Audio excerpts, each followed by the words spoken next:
آپ حیران ہوں گے، میرے نبی سے پہلے جتنے نبی اور رسول آئے انہوں نے توحید کے علم کو بلند کیا، نبی نے توحید کے علم کو بلند کیا، لوگوں نے کلمہ پڑھا۔ جب نبی دنیا سے چلا گیا شرک پھر لوٹ گیا۔ کسی نبی نے دنیا سے جاتے مجھے گارنٹی نہیں دی کہ میرے بعد شرک نہیں ہوگا۔ شرک واحد ذات محمد مصطفیٰ ہے کہ میرے آقا کی ظاہری حیات کا آخری سال ہے۔ بخاری اور مسلم کی متفق علیہ حدیث ہے، میرے آقا نے احد کے میدان میں ممبر پہ بیٹھ کے فرمایا واللہ ما اخاف علیکم ان تشرکوا بعدی، اے میرا کلمہ پڑھنے والوں، میں نے ایسی توحید کا جام اپنی امت کو پلا دیا ہے، کائنات بدل سکتی ہے، جو ایک دفعہ میرا کلمہ پڑھ لے گا شرک کی لعنت میں گرفتار نہیں ہو سکتا۔ سبحان اللہ۔ جب جس نبی کا ہم کلمہ پڑھتے ہیں، جب وہ شرک کی طرف سے امت سے مطمئن گئے تو امتی کو شرک کے فکر کی ضرورت کیا پڑ گئی؟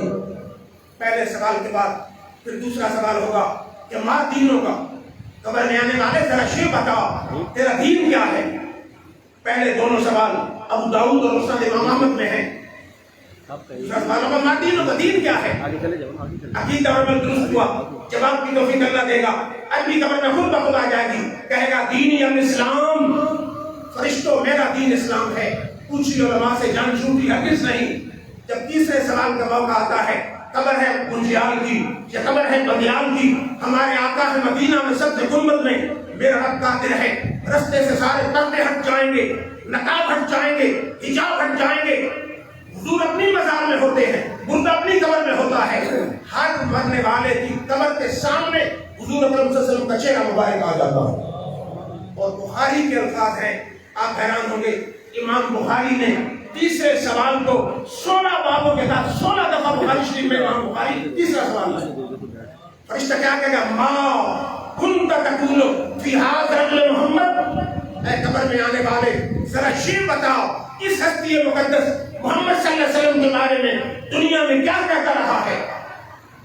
اس وقت ہر مرنے والے کی نو قمر میں ہوگی۔ ادھر ابو داؤد کی حدیث ہے، سیاستہ میں شامل کتاب ہے، فرشتہ لوہے کا گرز ہاتھ میں لے کے تیار بیٹھا ہے اور فرشتہ یہ سوال کر رہا ہوگا کہ ما کنت تقول فی ھذا الرجل محمد، قبر میں آنے والے ذرا شیء بتا اس ہستی مقدس کے بارے میں دنیا میں کیا کہتا رہا ہے۔ اب ذہنوں میں سوال آتا ہے کہ ہم نے اپنے نبی کو دیکھا نہیں، پہچان کیسے ہو؟ علماء یہ کہتے ہیں جو صحیح مومن ہے اس کے دل میں عشق مصطفیٰ کی شمع جل رہی ہے، اس کے دل میں عشق مصطفیٰ موجود ہے۔ قبر میں نجات کا سارا دار و مدار پہچان مصطفیٰ پر ہے اور پہچان کا سارا دار و مدار محبت مصطفیٰ پر ہے۔ اگر دل میں محبت مصطفیٰ ہے، عشق مصطفیٰ ہے تو قبر میں پہچان ہے تو نجات۔ آپ حیران ہوں گے، ابو داؤد کی حدیث ہے، اگر نہ پہچان سکا فرشتہ لوہے کا گرز سر میں مارے گا، بندہ ختم ہو جائے گا، پھر زندہ ہو جائے گا، پھر گرز مارے گا، قبر کو دو تک گڑا بنا دیا جائے گا، یہ عذاب قیامت تک چلتا رہے گا۔ اور اگر پہچان گیا تو حضور کا فرمان ہے قبر کو جنت کا باغ بنا دیا جائے گا، حد نظر تک قبر وسیع ہو جائے گی۔ اور فرشتے کا لفظ سنیں، فرشتہ کیا کہے گا؟ نم کنومت روس الذی لا یوجد له الا حب اہلہ، تو خوش نصیب دلہن والی نیند سو جاؤ، اب قیامت تک تجھے قبر میں کوئی ڈسٹرب کرنے والا ہے نہیں۔ اے نبی کی عاشق، اے نبی کی پہچان کرنے والے، اے قبر کے سوالات میں کامیاب، نم سو جا، کنامت الروس دلہن کی نیند سو جا، الذی لا یوجد الا حب اہلہ، جیسے اس کو اپنے گھر میں بڑی محبت کے ساتھ رکھا جاتا ہے، اب قبر میں بھی تجھے قیامت تک کوئی ڈسٹرب کرنے والا ہے نہیں۔ ڈاکٹر ہزاروں نام کے چلے، آج تو زمین کا سودا کرتا ہے، تو دل کا سودا کرتا ہے۔ کون حکیم الامت علامہ اقبال جب ڈگری پی ایچ ڈی کے لے کے آنے لگا، کسی نے کہا اقبال زمین بیچا ہے، دل بیچا ہے یا ایمان بیچا ہے؟ اقبال کہتا ہیرا نہ کر سکا جلوے دانش فرنگ، سرما ہے میری آنکھ کا حاکم مدینہ و نجف۔ اس نے کہا مغربی تہذیب کی چکا چون مجھے متاثر نہیں کر سکی، میرا ایمان نہیں خرید سکی، میرا دل نہیں خرید سکی، میرا ضمیر نہیں خرید سکی۔ یہاں سے گیا تھا میری آنکھوں میں در مصطفیٰ اور در علی کی خاک کا سرما تھا، واپس آیا ہوں پھر بھی در علی اور در مصطفیٰ کی خاک کا سرما موجود ہے۔ تو کہتا ہے کہ اس قسم کے خوش نصیب جو قبر کے سوالوں میں کامیاب ہوتے ہیں تو کہتے کیا ہوں گے؟ اقبال کہتا وہ کہتے ہوں گے تجھے کیا بتاؤں میں ہم نشین، ہمیں موت نہیں تو مزہ ملا، تجھے کیا بتاؤں اے ہم نشین، ہمیں موت میں جو مزہ ملا، نہ ملا مسیح و خضر کو تو حیات عمر دراز۔ صاحبان ایک دانش بیٹھے ہیں، ایک عدم شاعر تھا خدا صاحب، اس نے ایک شعر کہا کہ ملک عدم میں جانو کوئی عید ہو رہی ہے کہ جاتے ہیں مرنے والے کپڑے بدل بدل کے۔ یہ شاعر کا تخیل تھا۔ شاعر کہتا ہے کہ جب انسان مرتا ہے اسے کڑے میں ڈالنا ہے، مٹی میں مل کے مٹی ہونا ہے۔ عقل تو کہتی ہے نئے کفن کی کیا ضرورت ہے، غسل کی کیا ضرورت ہے، خوشبو کی کیا ضرورت ہے۔ اس کا جواب اور شاید کسی شاعر نے دیا ہو یا نہ دیا ہو، شاعر حق زمان خواجہ نصیر الدین گولڈی کی نظر کی آپ فرماتے ہیں نظر بعالم پاکیزگی پڑے ان پر، نظر بعالم پاکیزگی پڑے ان پر، اس لیے مسافران نے لہت لہاتے چلے کہ قبر میں مردے کو لے جانے سے پہلے غسل، نیا کفن، خوشبو کا مقصد یہ ہے کہ قبر میں دیدار مصطفیٰ ہونا ہے، کم از کم دیدار مصطفیٰ کے قابل تو ہو۔ شاہ تو اس آس میں زندگی گزارتے ہیں کہ کب موت آئے اور ہم قبر میں کملی والے آقا کا دیدار کریں۔ بلال حبشی کون؟ وہ صحابی رسول ہیں، حضور کے عشاق کے سردار ہیں۔ جب وقت موت آتا ہے بیوی روتی ہے، بلال مسکراتا ہے، بیوی کہتی ہے بلال پاگل ہو گئے ہو، دنیا کو چھوڑ رہے ہو، رشتہ داروں کو چھوڑ رہے ہو، برادری کو چھوڑ رہے ہو، خوشی کا مقام جہان کا مقام۔ بلال کہتا ہے تیری پسند اور ہے، میری پسند اور ہے، مجھے بچوں کو چھوڑنے کا غم نہیں، برادری کو چھوڑنے کا غم نہیں، خوشی اس بات کی ہے چند گھڑیوں بعد قبر میں دیدار مصطفیٰ ہوگا۔ ارے دل کیوں نہ ہو مضطرب شار و موت کی انتظار میں، سنا ہے کہ مجھ کو دیکھنے وہ آئیں گے مزار میں۔ پھر اس برے صغیر میں ایک بہت بڑی شخصیت ہے، 1000 کتاب کا مصنف ہے، 40 علوم کے ماہر ہے، جن کی لائف ہسٹری پہ یونیورسٹیوں میں پی ایچ ڈی ہو رہی ہے۔ میری مراد امام محمد رضا قادری بریلوی۔ آپ کا وقت موت آیا، فرمایا میرے بیٹوں میری قبر کیسی ہوگی؟ انہوں نے کہا کہ لوگ تو قبر سے گھبراتے ہیں کہ قبر تو اندھیری ہوگی، فرماتے ہیں میں نے قبر کی روشنی کا انتظام کر لیا ہے۔ پوچھا انتظام کیا؟ فرماتے ہیں لحد میں عشق رخ شاہ کا داغ لے کے چلے، اندھیری قبر سنی کی چراغ لے کے چلے۔ ہم نے اپنے دل میں محمد عربی کے عشق کی شمع جلائی ہے، ہم نے قبر کی روشنی کا انتظام کر لیا ہے۔ کیوں؟ آپ نے سنا ہے نا، عرض کر چکا ہوں کہ قبر میں نجات کا مدار پہچان مصطفیٰ پر ہے، اور پہچان کا سارا دور مدار عشق محمد مصطفیٰ پر ہے۔ اور بخاری میں تو ہے نا صرف تیسرا سوال، ابن ماجہ میں بھی ہے، میرے آقا نے فرمایا اما فتنۃ القبر، میرے ماننے والوں قبر کی آزمائش، فبی تفتنون فانی تسألون، فرمایا قبر میں میرے بارے میں آزمائش ہوگی، میرے بارے میں سوال ہے۔ اور ابن حجر حیثمی السبل الہدی میں حدیث لکھتے ہیں، حضور نے فرمایا اکثروا من الصلاۃ علی، میرے ماننے والوں زندگی میں مجھ پر کثرت سے درود پڑھنا ہے، درود کی کثرت کرنی ہے، کیونکہ فإن أول ما يسأل في القبر عني، قبر میں میرے بارے میں سوال ہوگا۔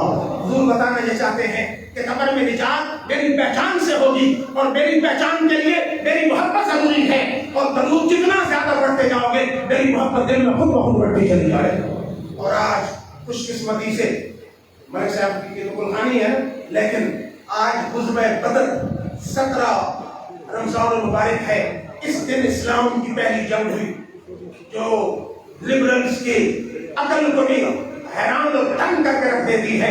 ایک طرف 1000 کافر ہیں، دوسری طرف 313 مسلمان ہیں، ایک طرف 200 گھوڑے ہیں، دوسری طرف 2 گھوڑے ہیں، ایک طرف 700 کے قریب تلواریں ہیں، دوسری طرف 2 تلواریں ہیں، 2 گھوڑے ہیں، 6 زرہیں ہیں۔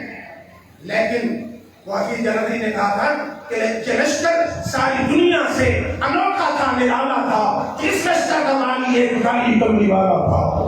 اور کہتا ہے نہ تیغو تیر پر تکیا نہ خنجر پر نہ بھالے پر، نہ تیغو تیر پر تکیا نہ خنجر پر نہ بھالے پر، بھروسہ تھا تو ایک ساتھی سی گالی کملی والے پر۔ اور عبد الرحمن بن عوف کہتے ہیں کہ میں نے دیکھا تو 11-12 سال کے نوجوان میرے کان کے ساتھ آ کے بات کرتے ہیں، شاہ میں اکارے سو باجان ابو جان کو پہچانتے ہو؟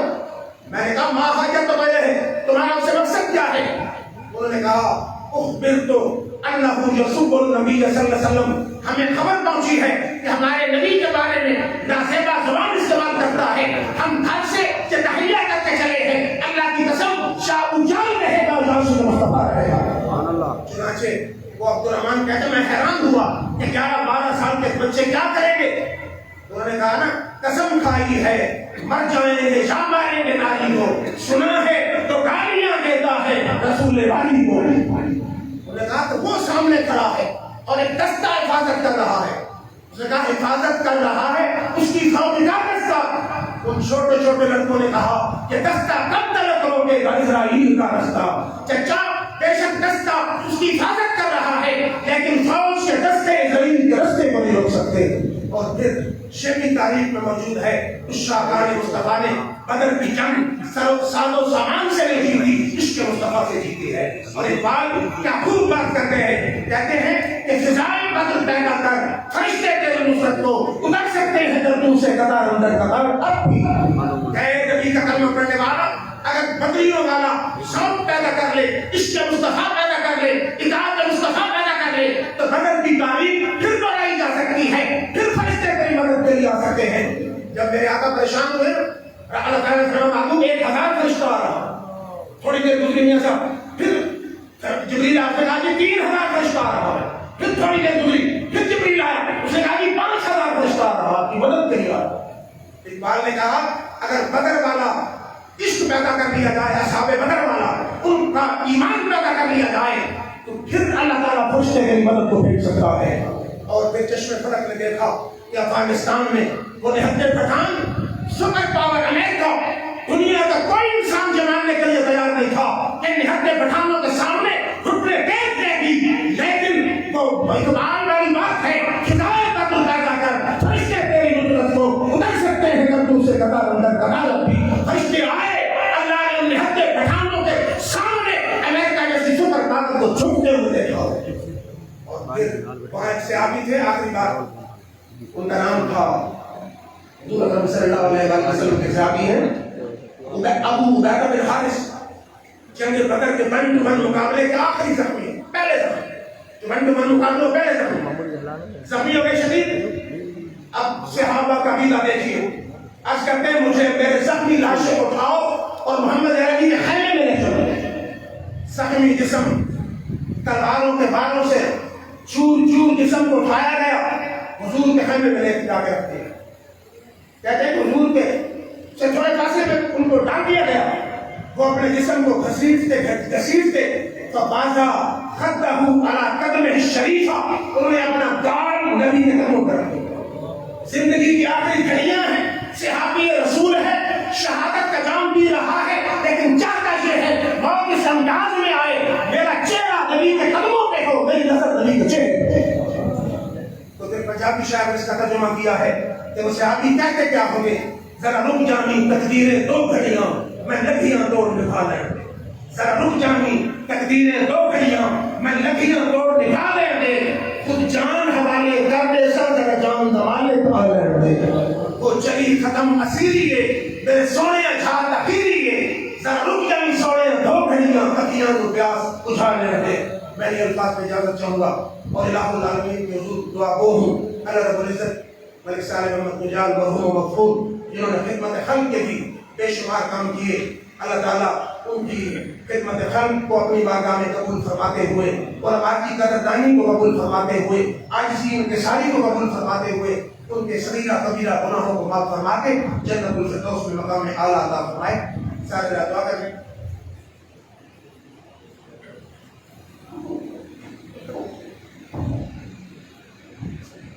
أعوذ بالله من الشيطان الرجيم بسم الله الرحمن الرحيم قل يا أيها الكافرون لا أعبد ما تعبدون ولا أنتم عابدون ما أعبد ولا أنا عابد ما عبدتم ولا أنتم عابدون ما أعبد لكم دينكم ولي دين بسم الله الرحمن الرحيم قل هو الله أحد الله الصمد لم يلد ولم يولد ولم يكن له كفوا أحد بسم الله الرحمن الرحيم قل أعوذ برب الفلق من شر ما خلق ومن شر غاسق إذا وقب ومن شر النفاثات في العقد ومن شر حاسد إذا حسد بسم الله الرحمن الرحيم قل أعوذ برب الناس ملك الناس إله الناس من شر الوسواس الخناس الذي يوسوس في صدور الناس من الجنة والناس بسم الله الرحمن الرحيم الحمد لله رب العالمين الرحمن الرحيم مالك يوم الدين إياك نعبد وإياك نستعين اهدنا الصراط المستقيم صراط الذين أنعمت عليهم غير المغضوب عليهم ولا الضالين الضالين آمين.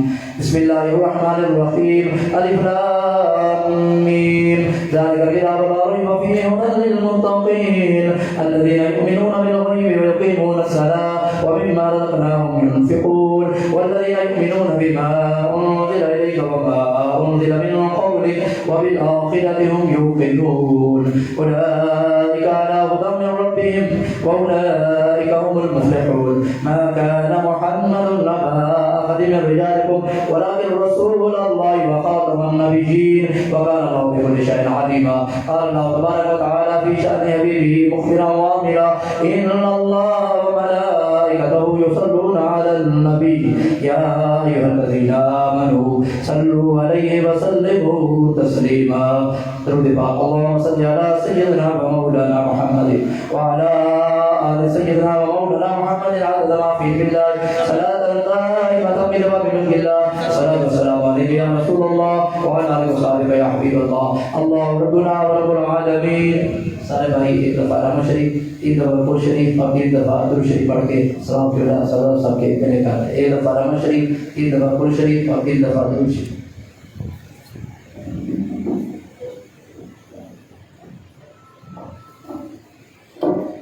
جو نام شریف پڑھا ہے اس کا ثواب بھی میرے ملک کر دیں.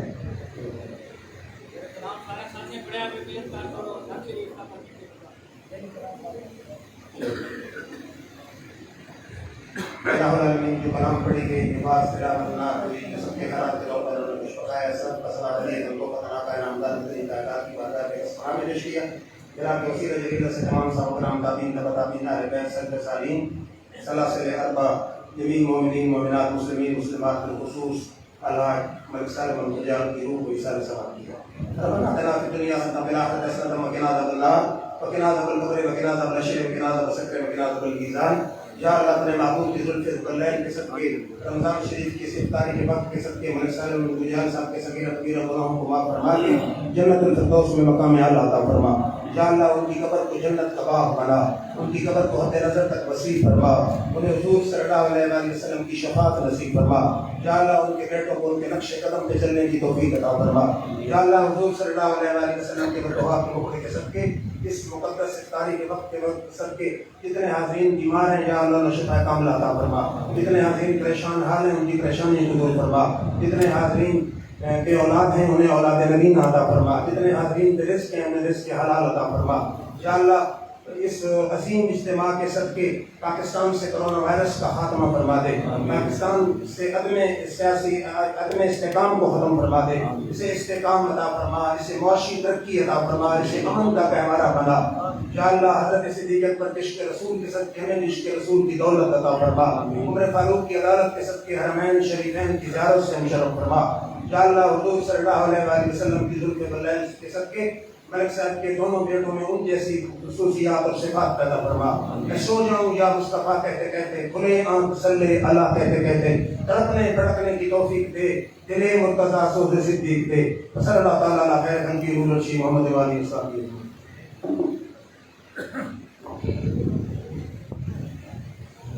سارے ساتھی میں سفر بیٹھے